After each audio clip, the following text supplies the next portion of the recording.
Get your mother-loving ears on because your big-time radio DJ's got news. PayPal lets you choose how you want to pay for all the stuff. With PayPal, I can pay in-store, pay online, or pay over time. What's that? You want this translated into song? I hope you're sitting down. You can pay your own way. You keep those ears on, you hear?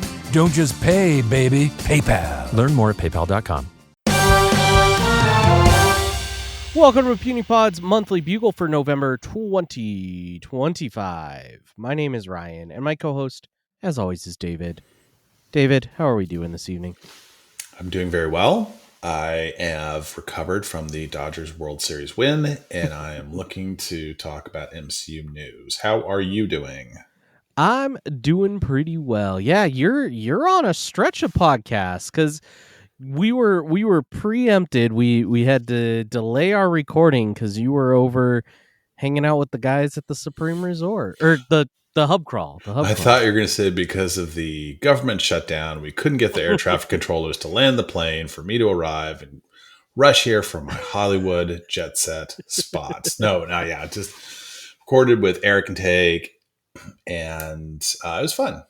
Nice. Good time, yeah. It's a fun episode. I'm sure I will get eviscerated on spokes for my wrong answers, but it's fine. I will be here to accept the abuse. So those spokes people are fun. They're fun. And I did spokes a couple weeks ago because Olivia stepped in and did the hub crawl, so they needed an extra voice who wasn't on the hub crawl. So I did that as well. So definitely a good little partner podcast over there. Not at all directly Marvel related, though it can be, right? They answer anything that has to do with Disney, but yeah, go check out the Hub Crawl, not on this network, but certainly a very close partner podcast to us for sure. So we got a plug in the first 5 minutes. I think that's a record for getting some sort of plug-in, but here we are. So we are Puny Pod. We are the Marvel fandom podcast here on the Ears Up Network. This is our monthly Bugle episode where we cover current content. We cover news and rumors from the MCU, and we kind of just go through kind of what's new in the MCU, right? In our main shows, we tend to rewatch Marvel movies. That'll be flexing a little bit in the new year. We'll tell you more about that soon. But we watch movies over in our main feed, and then because we talk so long about the movies, we had to split out news into its own show here. So yeah, the early days of like, yeah, man, we can make it all happen in one episode. I would also note that we review the MCU Disney Plus shows as well. Yep. We just have watched several of them so far. And and then this is where we talk about things that are on in the MCU, news, rumors, content review, trailers, all that kind of good stuff. Yeah. So let's talk about some current content because we missed it last month. My fault. I slacked off and I did not get through Zombies in time for last month's Monthly Bugle. And so we are here in November, and this is the latest review or latest release on the Marvel front that we have is Marvel Zombies. I believe it came out just before Halloween. Animated content based on the Marvel Zombies comics, sort of. It actually doesn't follow the comics timeline at all, but based in concept on the same idea, where zombies have taken over this planet, this version of Earth, and we follow some survivors here. The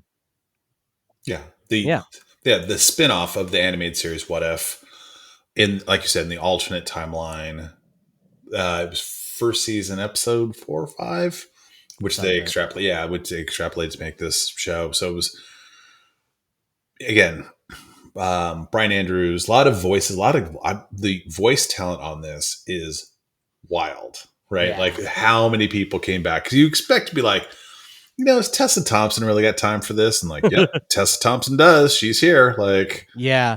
The speaking on the voice talent really quick, one thing I did notice that I actually really appreciated was at one point, so in the original episode in What If, T'Challa is still alive, right? T'Challa is not zombified. And he shows up, I think it was in episode 3 of this series, and they didn't have him speak, which I thought was, a really good choice. And there were a couple points where you could tell that they specifically shied away from it. They like had Spider-Man doing voiceovers, and they were like, Wakanda forever said Black right. Panther or something Yeah. like that. And I thought that was a really good choice, and I want to give tips to the creatives that made that choice, because I think that is meant to honor Chadwick Boseman, who did voice T'Challa in What If, and that's his role, right? Yeah. And so, with him passing, don't try and replace him. Don't try and do some wacky AI crap with him. Just let it rest, which I thought was really well done. Yeah, I thought it was well done too. I think it was one of his. It was his last MCU role, and I think one of his very last roles was the voiceovers that he did, or the voice acting that he did for the TV show. Yeah. And yeah, it was great. But it's great. Like, oh, hey, Randall Park, what's going on, buddy? Hey, Simu Liu, we haven't seen you for 4.5 years. Yeah, it's good. Yeah, I don't know about you, but this did feel like the hey, we got to the bottom of the toy box, and these were the toys we forgot about. You want to play with them, kind of thing? Because it was the Young Avengers that we've been seeing get built up, right? It was Kamala, Ironheart, and Kate Bishop, Hawkeye, as one group of survivors. The other group of survivors were the Black Widows plus Yelena and Red Guardian and Milena. Yep, some Thunderbolts. Yep.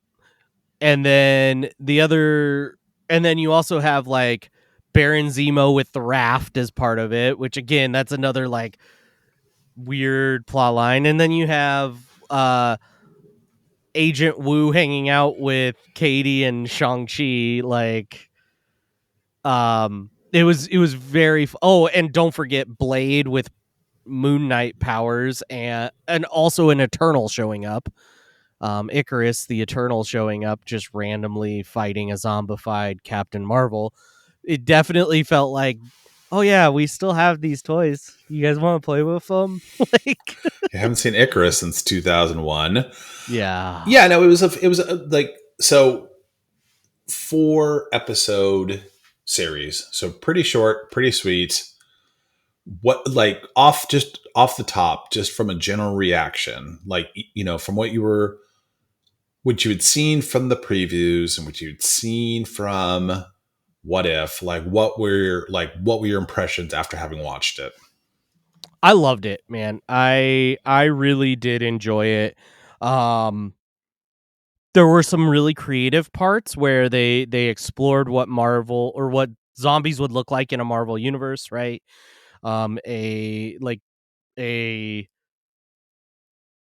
Captain Marvel powered zombie is crazy, right? Like, and the whole like Nova Corps isolating Earth and some of those things, really really cool. They didn't just go the easy route. They expanded it a little bit. The cliffhanger at the end, I was like, oh man, maybe I would have rather this like tidied up part and parcel, but we'll see. Maybe we'll get a season 2 someday, but I kind of wish they didn't leave me wanting that. But overall, I thought it was really really really really good. I really enjoyed it. I liked getting to visit with some of our forgotten heroes, right? As much as I kind of teased about these are the toys we still have, want to play with them. I did like getting some of those heroes that we haven't seen in a while kind of back in, and I hope that's not the last we see of a lot of them. I know there's been some rumors around like the Young Avengers maybe being a dropped storyline at this point, and obviously we make fun of how much Blade is a dropped storyline around here. Dude didn't even make it into the movie, man. They didn't even have Mahershala. Like, what are we doing here? But Blade made its return. Like, Blade was in the Kevin Feige's comment. Like, Blade's going to be back in the MCU. Yeah. Well, what'd you think? So, when we recorded last, I had seen almost all the episodes. That was at the very end of episode 4. And I think I told you that, like, this is really, really good. I think, as I've said on our last live episode when we looked at Shang-Chi, I am down for a martial arts movie, a zombie film, anything that's on a train, and bank heist. Like, I'm a sucker for all that stuff. And I thought they did a really good job in the 4 episodes of basically laying out a zombie movie, right? Yeah. Right? You've got the beginning, there's chaos. And again, some analog to like The Walking Dead. Beginning, chaos. You don't know what's happened. You know, you get some background. You kind of have to like fill in the blanks on certain things. We don't know. We kind of saw a little bit about how the early days were, but ends on a, you know, the always, you know, in whether it's The Walking Dead or a movie, there's a point in the time where you're just like, how are they going to get out of this? And that's the Nova Corps, right? Like, the Nova Corps is counting down. We're going to destroy the world. Their hope, you know, there's always like a hope, and the hope gets like, it gets vanquished. And then how do they respond to that? And I like the animation. I really enjoyed that they brought back so many of the voice characters. I thought it was a very nice touch, because they could have easily like farmed that out. You know, hey, Russ Marquand, you want to do all the voices in Marvel Zombies? Sounds great to me. Yeah. I loved it. I thought it was really good. I thought it was entertaining, and it was tense, which you sometimes don't get from an animated series, or quite frankly, from a non-animated series. I thought it was really, really, really well done.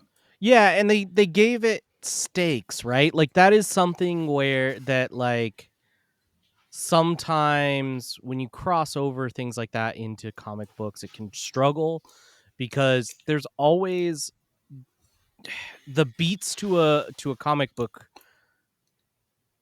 content, right? In general, is that like there's kind of plot armor around the heroes. Everybody's generally gonna live, but that wasn't the case here, right? I mean, for anybody who hasn't watched it, go spend 2 hours and binge through it. But, you know, without giving too many spoilers, you know, people die. There are a lot of heroes that we see die.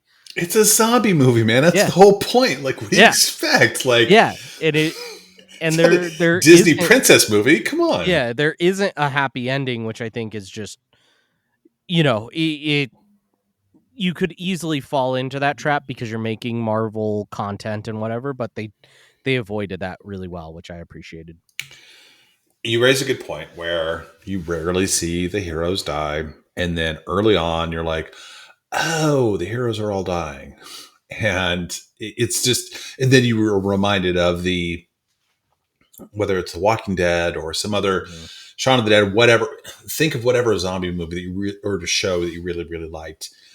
And you always have this nervous tension of like, I really like this character. I wonder what's going to happen. And so for me, that moment for me was like when Shang-Chi got bit. I'm like, oh man, like, I don't like this part. What's going to happen? Then he uses the 10 rings to like seal it off. I was like, boss and move. Then next thing we see is Mad Max, Shang-Chi and Katie has 5 of the 10 rings. And that was super fun. I really enjoyed that part. What was your, let me, as an aside, what was your saddest this person got killed? Saddest one, I think for me maybe happened pretty early, which was Kate Bishop. Yeah, that was a bummer. Yeah, she got to use her trick arrow, and I thought that was very funny. So she fires a trick arrow. The trick arrow she thinks is going to be like this super dynamic thing. She's firing it at zombie Scarlet Witch, right? Captain Marvel. Captain Marvel. Thank you. And it just has like a little party streamer, just like a little pop and like little streamers. And she's like, oh, expletive. And yeah, she got, I thought, there were a few. I thought that I was oddly very bummed out when Melina died, when she sacrificed herself. Yeah. You know, the mother, or not mother, but like the adoptive mother for Yelena and for Black Widow. Yeah. Natasha. Thank you. And when Jimmy Woo died, man, that's when I was just like, this show is it's doing what it's supposed to do, which is to bum you out. Yeah. So, but bum you out in the best way. Yeah, but that's what it's supposed to do. Again, it's the very premise. So when I can't remember if I messaged you or talked to you about it. I thought it was maybe my favorite animated thing that the MCU has put out recently. I'm not looking at like really, really old stuff. So I'm going to ask you, Marvel Zombies, what do you put higher? Marvel Zombies or Eyes of Wakanda? I would put Marvel Zombies higher. Okay. Yeah, Eyes of Wakanda was really good. Much better than what its Rotten Tomato score would represent. Don't get me started. Marvel Zombies or What If? That's tough. I would say Marvel Zombies, but I'm also a firm believer of just like I have a hard time sometimes comparing like things that don't have very much content to things that have a lot, right? And What If has 3 seasons that are 8 episodes each. It had more of a chance to be bad, right? And that's something that I've always said about people who like that's a fair comment. Yeah. Hold like Firefly in this really high esteem. It's like it never had a chance to be bad. Sure, it was great, right? And I think the same thing with Zombies, right? It was great, but it didn't have a chance to be bad necessarily. Marvel Zombies or Your Friendly Neighborhood Spider-Man? Marvel Zombies, for sure. Marvel Zombies or X-Men 97? I knew this is where we were going. And that's a tough one. That is a really hard one. I would say X-Men 97 probably better than Marvel Zombies. But yeah. What about you? Going through any of those, are any of them, where would you kind of put it? I think your analysis was similar to mine. It's hard to compare 3 seasons of What If to 4 episodes of Marvel Zombies. I thought Marvel Zombies was really well done. And like you said, with more episodes, you have more opportunity for bangers. And you have more opportunity to have some that are like, this is okay. And I thought season 3 of What If was like, it was fine. Yeah. The tough one is X-Men 97 versus Marvel Zombies. And I because I put Marvel Zombies just a little bit above, just because I didn't have like the same sentimental. I didn't watch the prior analog, and so I don't have that same kind of like, oh, the music, like I that doesn't exist for me. So it's more like I look at animation, I look at stories, right. You You're know looking what I mean? at it as its own product, not as a continuation of something else. But both really well done. So yeah, well done. If you haven't seen it, you should go check it out. Absolutely, positively. Well, David, let's get into some of our other content here. We have some rumors, some confirmations. I will say, fans of the show, you're used to us talking about trailers and all this and that, castings and this and that and the other, and it's a little bit dry right now. We're in just a slight bit of a rut, but I think we're gonna talk here about some confirmations and some rumors that I think are going to start accelerating here in the next couple months, and it's going to get exciting for a little bit here. But I would describe it a little bit differently. I would say we're on a spaceship, and we have pass through. We are in outer space and we're just kind of coasting. It's fine. We don't need the full thrusters to get past, Anyway, there are not, as you note, there's not a lot in terms of current trailers. The closest that we have at this point in time is the upcoming Avengers Doomsday trailer, which is scheduled to be shown before Avatar Fire and Ash. And as a side note, I encourage everyone to go out and buy your Avatar Fire and Ash tickets now, preferably in as an expensive seat as possible.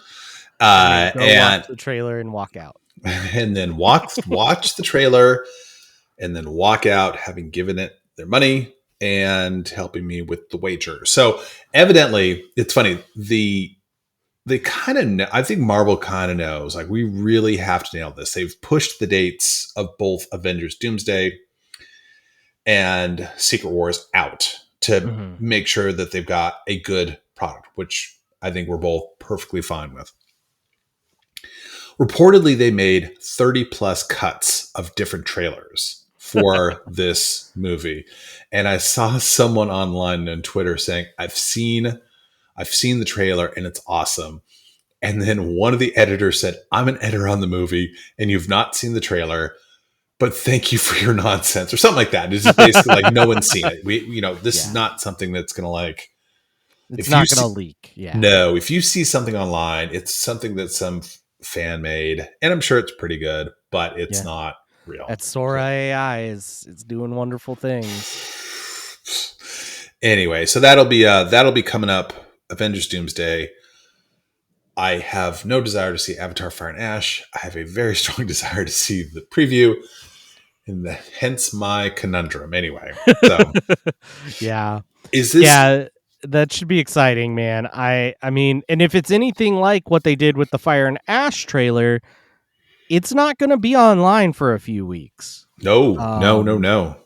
Because if you remember with the Fire and Ash trailer, they surprise dropped that on the front of Fantastic Four First Steps, and it didn't get posted to like official YouTube or like any of Disney's YouTube stuff for a few weeks. It was like a couple of weeks later before they put it out there, which I like. I mean, obviously the studios need to do things to get people back into theaters and stuff like that. And I think that's a really good way to get some secondary people into the theaters, right? Yeah. Get some butts in seats. Yeah, I think I agree with you. I think it's great that they did it that way. I would very much like to go to something which is akin to Star Tours, where I watch all the different trailers. I just get out, get back in line, watch all the different trailers. Now the question I have for you is like, it's been a while. Like, what was the last movie you were like, I cannot wait to see the trailer for this? Like, I struggled. I know Eternals had a beautiful trailer. Yeah. I'd have to go back to, I can't imagine. I can't remember the last one. I mean, for sure, like Spider-Man No Way Home. I was really excited for that trailer. I think Fantastic Four, I was like watching for a trailer to come out. Fantastic Four that just came out this year, right? First Steps. It's a good call. Mostly just to see what the Fantastic Four looked like, right? Because we knew who those actors were, but you didn't necessarily know. So that's one that I would say like I kind of was scouring for. I was super, super excited to see the trailer. I think that's a good call. Fantastic Four is a new property. Checks box number 1. 2, kind of different timeline, this retro futuristic kind of 1960s vibe. We all really wanted to see what is this going to look like. You want to hear the music. You kind of want to see you wanted to see what the characters look like. You want to see Pedro Pascal / Burt Reynolds with his mustache doing a Reed Richards. So that's a good call. So that's coming up. We should see that. I think you're right. I think we'll see it. We'll see it in the movie theaters in early December, and maybe we'll certainly see it maybe later around Christmas time. Maybe early January. I wouldn't be surprised if it's on like the NBA Christmas games or something. Totally. Like they put it in there or something. Yeah, it's a good call. The next item up of minor note, we have known for a while that there were rumors about making a Black Panther 3. there's been wild speculation as to who will be the Black Panther and whether we'll continue to have Shuri, Letitia Wright, as the Black Panther, or if they will recast the Black Panther. There was even, at the end of Black Panther 2, spoiler alert, there's a little kid at the end who is T'Challa's son, and you're kind of wondering, well, he grew up to be the next Black Panther. And so we don't yet know who the cast is. Well, we know who the main cast members are, but we don't know who is going to ultimately be the Black Panther. But we do know, we have very strong signs that the title of it for Black Panther will be Black Panther 3 will be Shadows of Wakanda. And it's based upon a website, the production list, which has all these different production details where filming starts, commences, and so forth. And so it's pretty, I think, sometimes when you make these movies, you put a code name on it to hide the fact what you're filming. But this is a little bit different. The production list, I think, is a pretty good source. And if you look at it, it's kind of a overall, like, here are the people who are attached to it. It's just like, it's an industry thing. It's not like you and I have our own like fanfic page of you know what I mean? Like, it's just a different way. So the not the last, but one of the other things I noted there was an interview by Michael Giacchino, who wrote the score who directed Werewolf by Night. He wrote the score for Fantastic Four. Really, really talented. He basically slipped in an interview he was doing with Deadline. We'll talk about there's a Fantastic Four element, but he is going to be doing a Werewolf by Night 2. Nice. Which should be interesting. And it's not really surprising. Werewolf by Night was really well received. I think it's like 90%. Yeah. I think you're right. It's pretty well rated, and it's really good. And actually, that's something, going back to zombies real quick. That's one note I had about zombies, was like, it could have almost been just a straight to streaming movie. And that's what I think, to tie this back into what you're talking about. Werewolf by Night did that, where you didn't have to invest a whole show's worth of time. You just invested, 60, 90 minutes, whatever it was. But you also didn't have to go to the theater to see it. It was just a good self-contained little nugget. And so I'm excited that they're working on a second one. Yeah, I surprisingly enjoyed it. I had no real expectations going in. I personally enjoy like the really kind of retro, black and white, kind of dark. You start thinking of old Frankenstein and old Werewolf kind of Universal movies. Monsters. Totally. So, yeah. Yeah. Well, like you mentioned, there is an element of this that ties into Fantastic Four First Steps. And first, I do want to mention Fantastic Four First Steps. It's out on Disney Plus. I've already watched it on Disney Plus. I've watched it too. I watched this past weekend. It's just so good. And it's a great, I knew it watching it in theaters. I loved watching it, but it's also a great background movie. It is like, it's one of those throwback Marvel movies where you can just toss it on, do some laundry, look over, and you see some part of it, and you just enjoy it and whatever. I think it's a really good call. Like, when I rewatched it, it wasn't your edge of the seat. I have to watch beat by beat by beat, and how, like you're saying, it could be in the background. I will probably have it streaming and watch it a bunch of times. The music is great. The characters are very well portrayed. It's fun. Yep. But yeah, speaking of that, so I will note there aren't any special features released on Disney Plus for this one just yet. So we'll see if that comes later. Boo. But right now, there's no director's cut. There's nothing. There's not a gag reel. There's Come on, not. How are we supposed to make podcasts, Marvel? Gosh. No, anyway. But yeah, Michael Giacchino made the music for this, and in that same, I think it was the same interview, or at least part of the same like presser set. Yep. He was talking about Fantastic Four, and he said he made a whole different score for Fantastic Four. The score is fantastic, right? No pun intended. The score for Fantastic Four is top notch, really, really good. Fits the movie to a T. Are you calling it a fantastic score? First step, the fantastic second steps, score. But yeah, so he did a really great job.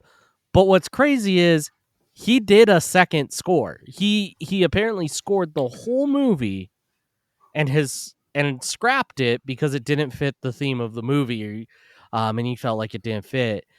So I, for one, I will be really curious when some of the post-mortems around Fantastic Four come out, because this score is not the only thing where we have found out there is another version of this movie that exists. There was John Malkovich's casting, which didn't show up in the final cut. Yep.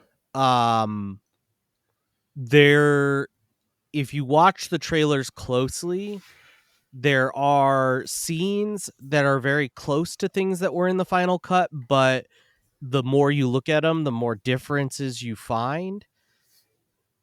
And so my working theory here is they made almost 2 movies here at some point, and I don't think we'll ever see the other one, right? But something substantially changed, whether that was getting away from Kang, and so they had to change all these elements that were going to be Kang related, or whatever, right? I don't have enough to kind of postulate on what caused the change, but I think there is a deeply different movie that exists out there somewhere of this Fantastic Four movie. Yeah, there was it would be really interesting to see. There was an opening fight with Red Ghost. There was going to be more of the Ben Grimm things subplot with Rachel, which we didn't see. And so that's why I'm like jonesing for deleted scenes. Yeah. I'm also jonesing for them to release the unpublished score on Spotify so I can listen to that. Yep. That would be fun for sure. Well, let's talk a little bit about something that is releasing, and by the time we release this episode, it will have likely released, because I don't know that I'm going to get this edited tonight. But there is, so David, are you familiar with the Lego Marvel stuff on Disney Plus? Have you seen any of those? It's funny you ask that. So I am going way back. My son and I have played, I think, every Lego game. Lego Star Wars, Lego Indiana Jones, Lego Marvel, Lego Batman. And I'm not completely caught up on all the animated content. I think the last one I saw was Lego Batman, I think. Oh, okay. Yep. So I am familiar with it. Yeah. And it's, I don't know. If you ever play the video games, we were playing at a time, neither my son at the time were really good at video games, but you play any of the Lego stuff, you're like, oh man, I'm a master at this. 'Cause you collect all the blue coins and you advance the next level, and you just think you just won the Olympics, and then you realize, oh, this is just a little kid's game, but it's super fun. Yeah. So they've been releasing these on Disney Plus. I think this will be the 3rd Marvel one, if memory serves. Ted loves these. Ted loves when I turn on the Marvel. I was going to ask Lego stuff. Yeah. It's definitely a favorite of his. And the new one that's coming out is Lego Marvel Avengers Strange Tales, spelled Tails. It's going to be based around the various cat characters. So think Black Cat, Sabretooth, Tigra, right? All of those, right? Are going to play a major role here. And also in the trailer we got to see we're finally getting our AVX, right? We're getting our Avengers versus X-Men in the Brickiverse. So Yeah, I'm here for it. These are always a really, really good time. I have a feeling this got delayed, maybe because Strange Tales feels like it should have been a Halloween release, but yeah, I'm here for it. I don't know, David. Any thoughts on that one? I mean, I would only note that the Walt Disney Company purchased the 20th Century Fox, or maybe it's 21st Century Fox at this point in time, and got back the X-Men rights in 2019. So it's been a minute. But we've seen some X-Men, right? We got X-Men 97, we got Deadpool versus Wolverine. I'll watch it. It sounds fun, right? Yeah.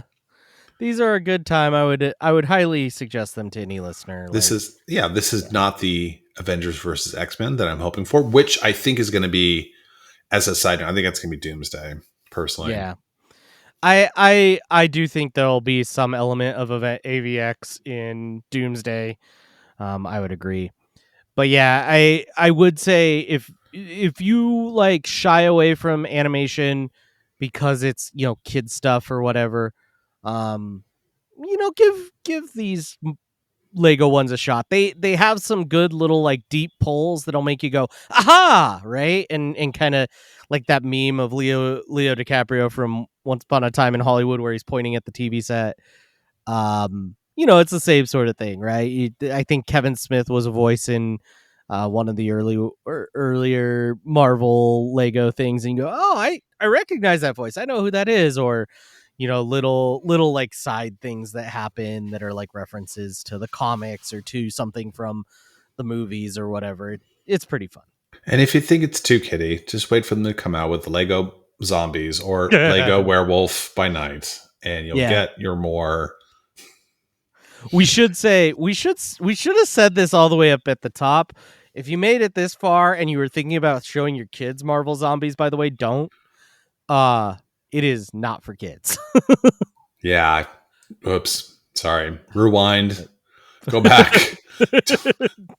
Don't Hopefully you didn't take my advice and stop and watch it for 2 hours.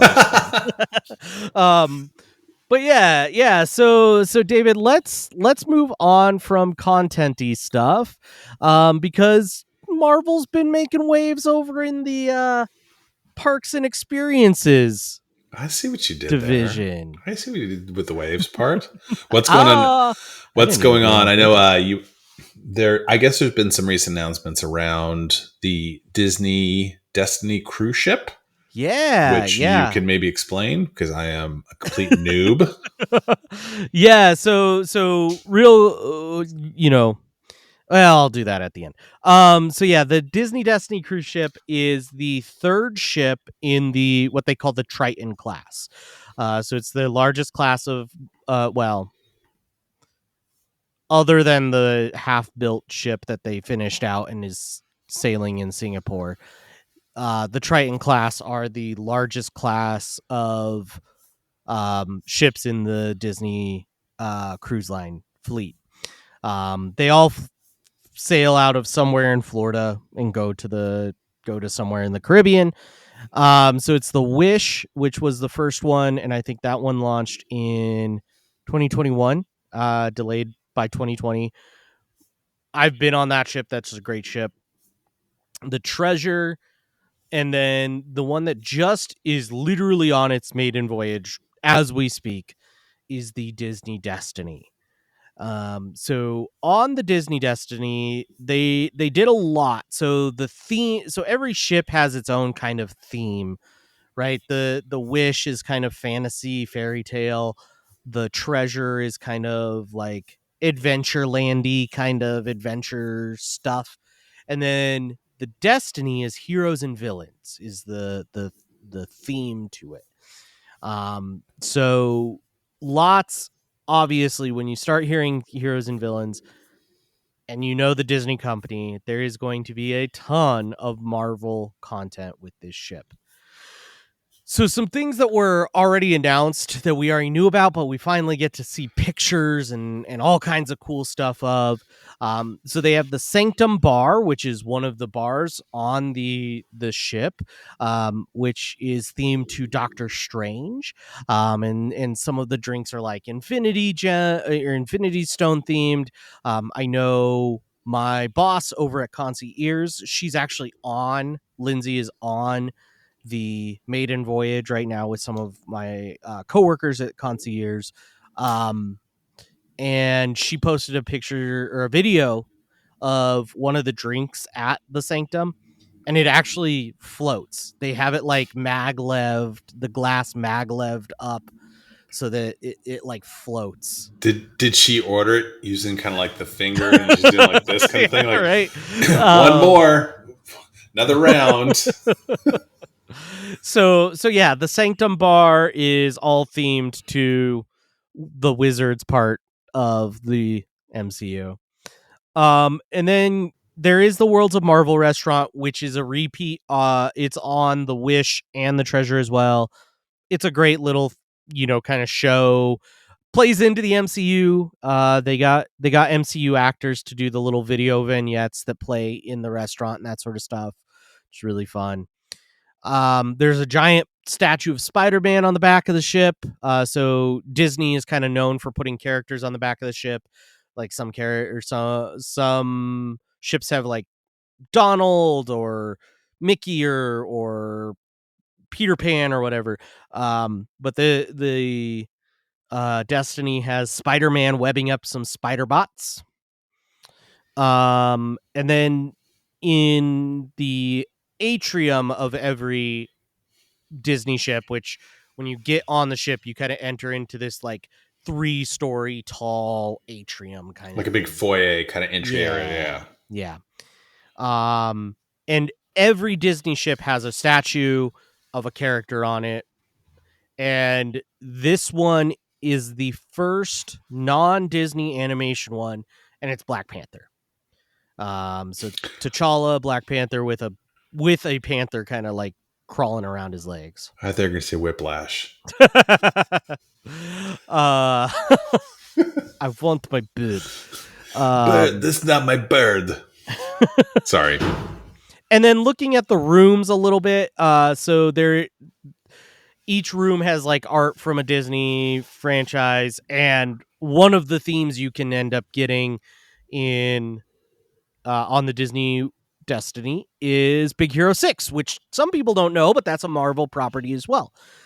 So, and that's for even us plebeians. Even the inside rooms, the inside staterooms with no windows, those even have some Big Hero 6 rooms. So you could hope to get Big Hero 6, even at not paying a whole lot of money. Now, on the complete opposite end of the spectrum, one thing that Disney's a little bit known for in their cruise ships is they've maintained kind of the facade of big smokestacks up on top, but they're not functional, right? So modern cruise ships don't need the big smokestacks. They don't do it.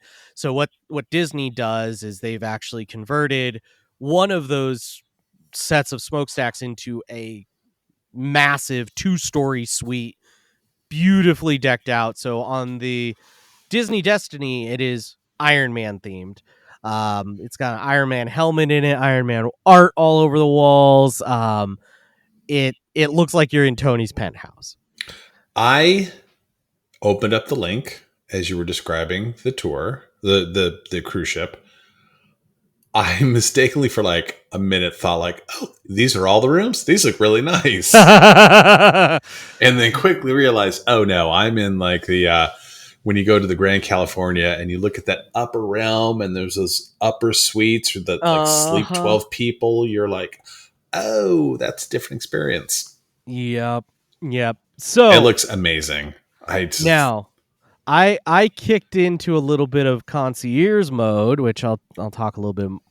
I am a travel planner, so if you want to go on any of these cruise ships, hit me up. Let me know, listener.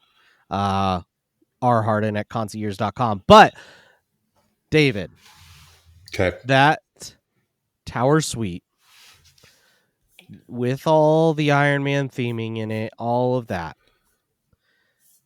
I priced this out for 3 adults. Okay. Which is a really weird number, but whatever. Because it sleeps 8. 8? Yep. It can sleep. So just let me set the stage for a second. It has multiple bedrooms. It has multiple bathrooms. It looks like there are 4 bathrooms. It looks like there are there's 3 bedrooms. 4 bedrooms. 4 bedrooms. There's a children's bedroom. Yeah. It reminds you a little bit. It has vibes of Tony's mansion in Malibu before it got blown up. And you also get all the access to concierge level things on the cruise line, which means that you get like a free happy hour. You can order from the dining rooms to have them delivered to your suite. It's full amenities. I think you also have a private entrance still. I know on the Wish you had this, but I think still on this one you have a private entrance to the water slide. Like right off your suite. I couldn't tell if you had, I don't think you have access to like a deck or anything, but it doesn't really matter. It is, I would describe it as opulent. Yes. Yeah, I don't think there's a veranda on that one, but you do have, I mean, it's like a set of windows that goes from the floor of story 1 to the ceiling of story 2, that are wide. Now, granted, they're wide open, looking right into a pool area where other people can look at you. But I never should have seen these photos. But go ahead, let's continue. So I quoted it for 3 people in what dates did I do this one for? I think it was in May. I'm busy. Next year. I can't do it. I'm sorry. I'm just kidding. No. Okay. So 3. How many nights? How many days is this? 4 nights. So 5 days. Total cost for 3 people. For 3 people. I'm as an aside, if you plugged in 8 people, does it change the price? It would. Yeah. Okay. So there is. Wait, am I splitting the place with someone? There is some per weird. person rate because your food and stuff is built into the cost. And that. Okay. I have never been on a cruise, and this is going to be wildly wrong. 3 people, 5 days, 4 nights, food built in, this ridiculous fat pad.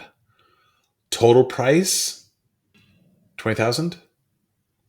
I mean, Price is Right. You got it.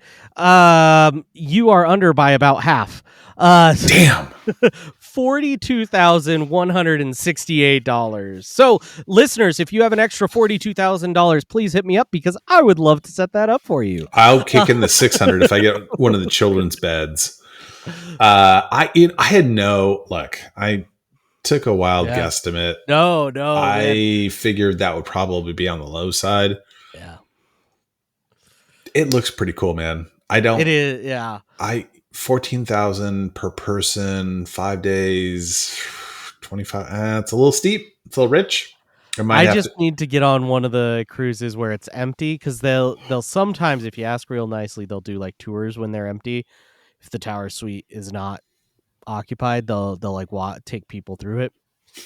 I thought you were going to say sometimes when it's really empty, it's not occupied, you might get an upgrade. And I was about to say, if you have that ability to get an upgrade, my man, you are a good talker. No, but it would be if nothing else, it'd be very cool to like walk through and see it all for sure. Right. Yeah.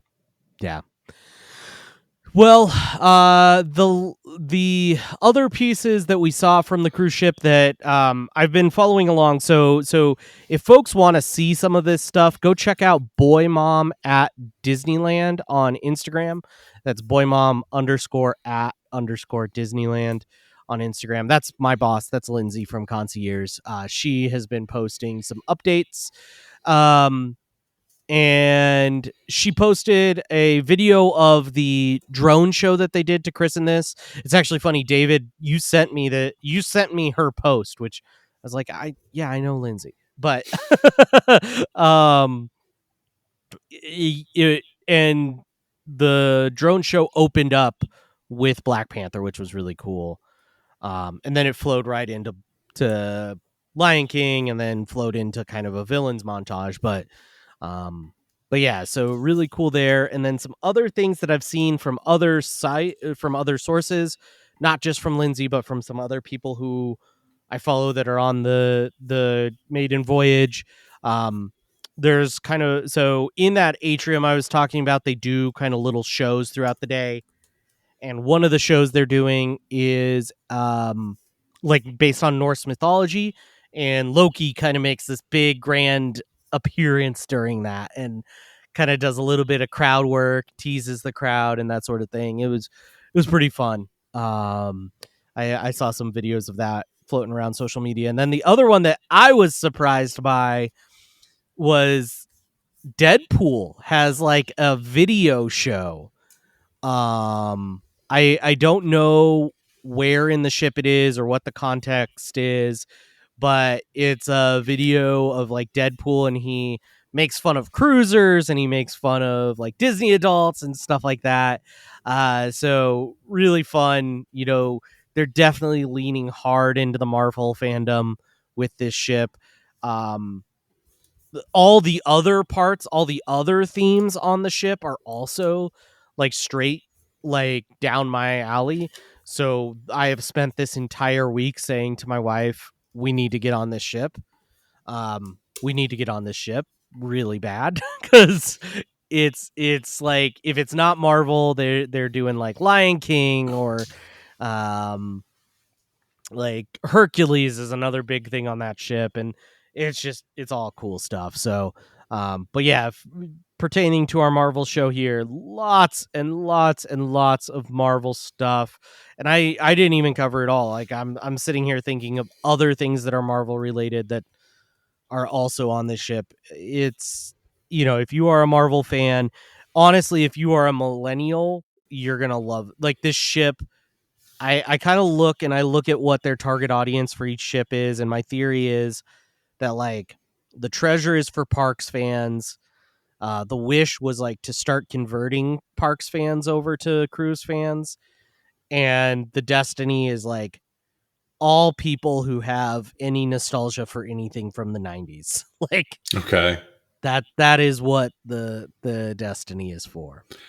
It sounds like what you're saying, Ryan, is if anyone who's listening has $42,000 that they would like to spend on the suite, we'll make the morning coffee. We will go. There you go. We will go run errands with the concierge. We will do whatever. Like, we will sleep in the kids' beds. I don't care. I do call top bunk, but I do not care.